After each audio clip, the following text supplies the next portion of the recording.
Hello and welcome to yet another episode of Into Zimbabwe, a weekly program brought to you by the Zimbabwe Human Rights Monitors platform. I'm your host Karen Manzira alongside Liam Takura Kaninga. Hello Liam. Hey Karen, how are you? I'm good. Thanks for joining me. We are going to be talking about the Zambian elections, which are actually almost concluded and vote counting is underway. We're going to be introspecting and analyzing the circumstances and context around the elections. So join us after the break as we dissect around the two issues. Confirm your voter registration status at any time from anywhere. Visit bvrinspection.zec.org.zw. Enter only your surname and ID number, and presto! Thank the Zimbabwe Human Rights Monitors platform for this reminder. Hi, you in your pursuit of knowledge in the academic arena, you deserve to do so without fear or favor, let alone any interference or public pressure. Your government has to make available all the resources you need to learn and ensure that you manage to express your thoughts and opinions without cohesion or fear of victimization. Now that's academic freedom. But is this demand true to your case? The Zimbabwe National Students Union, ZINASU, in conjunction with Denmark National Students Union, DSF, present Free to Learn, a weekly series focused on discussing academic freedom as a fundamental right. So I, Liam Kaninga, invite you to participate on the show as I interact with influential figures on the academic arena. Catch the new show every Monday on these platforms.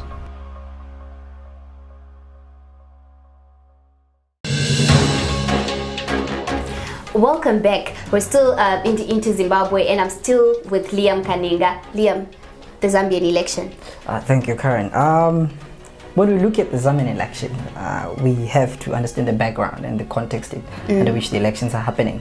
The PF, which is the governing party of President Edgar Lungu, exactly, happens to be a simulative ally of the government here at home and many other former liberation movements around the region in SADC. And elections within African states have been known to be marred with violence, massive censorship, a lot of incredibility and suspicions of rigging, right?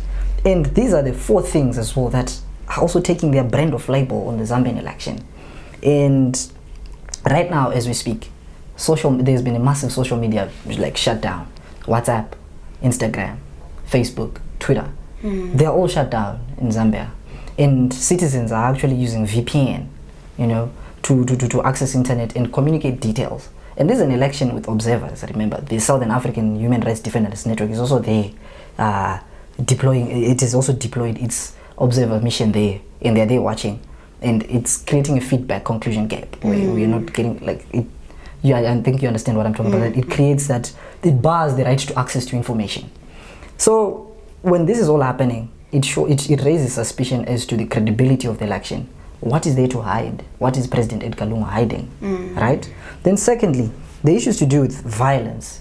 Prior to the deployment of armed forces, especially in opposition strongholds, there was an altercation between opposition supporters and ruling party supporters, which led to the death of a PF provincial chairperson.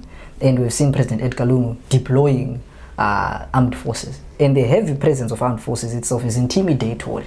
Regardless of how genuine the move was, it's intimidatory given the election atmosphere, and given that he's also a candidate interested in the election.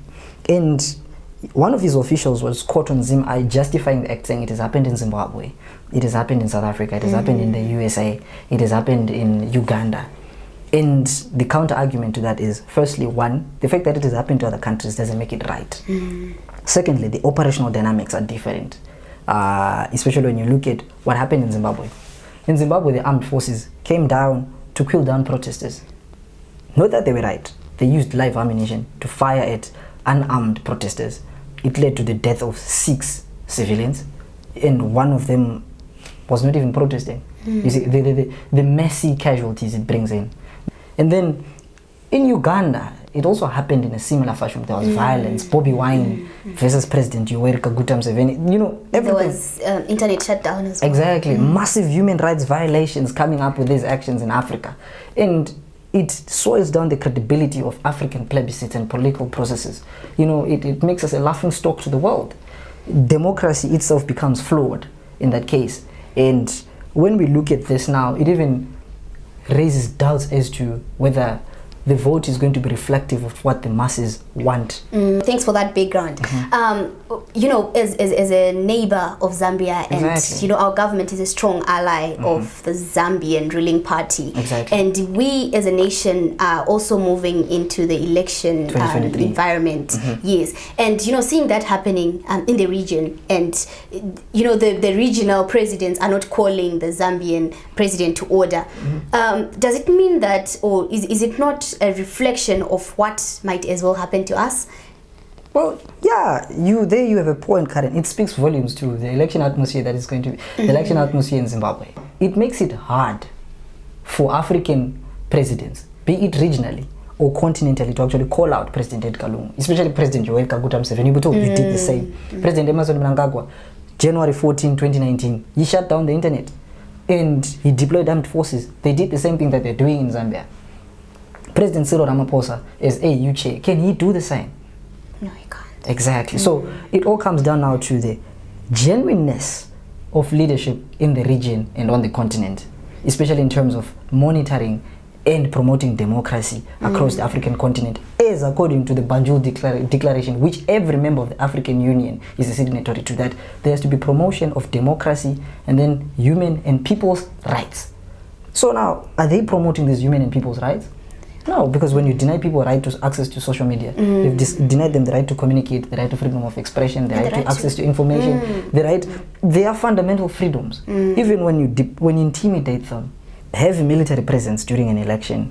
Even, you know, if you trace back to the liberation history of Zimbabwe, where the ZANU at that time was choosing leadership, there was presence of the Revolutionary Guard, and that influenced votes towards a certain faction.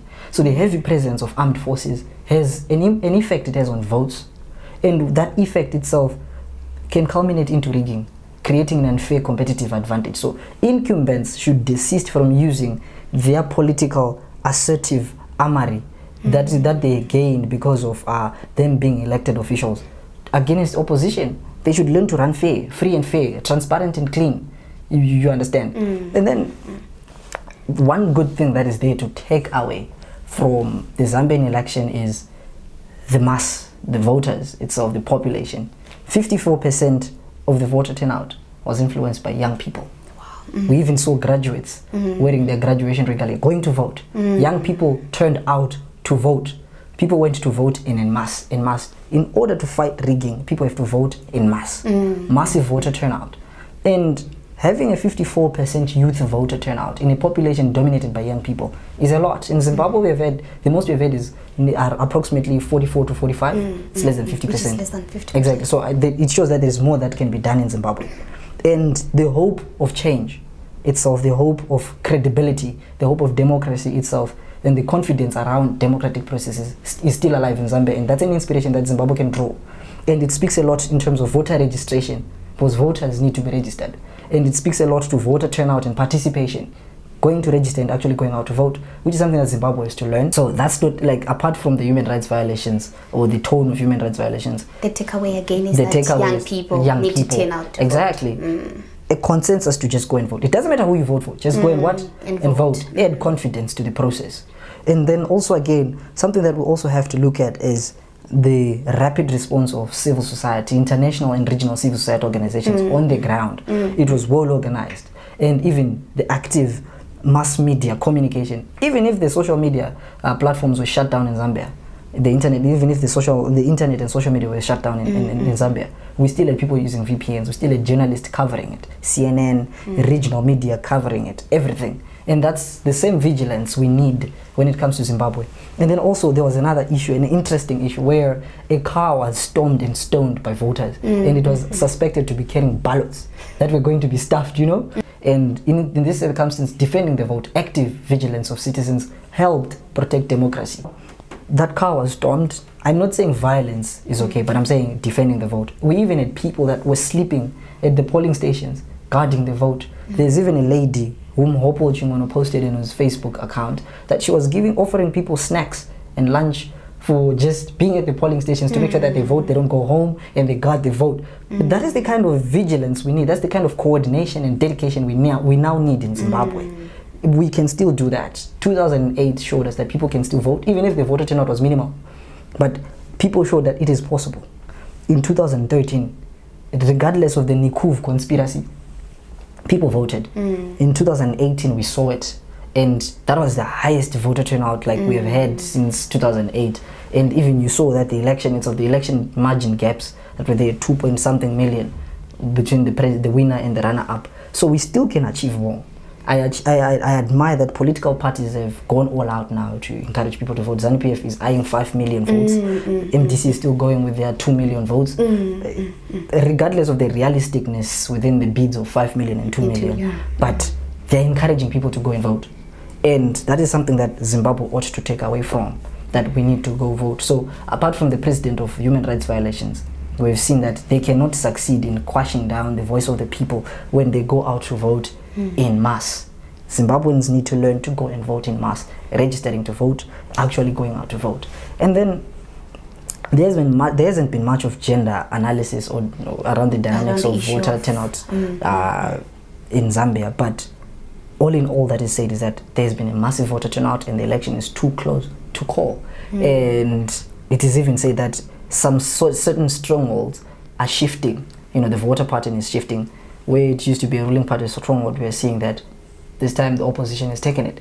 So I'm not just saying only for oppositions to win, there should be massive voter turnout, but I'm saying for there to be a genuine election that is free from rigging and insulated from it, people have to vote. So the biggest takeaway from the Zambian election was that people need to actually turn out to vote. And according to Liam, the voter turnout for youths was actually high. So thank you again for joining me in today's episode. I'm Karen Manzera and I was joined by Liam Kaninga. Do join me in the next episode of Into Zimbabwe.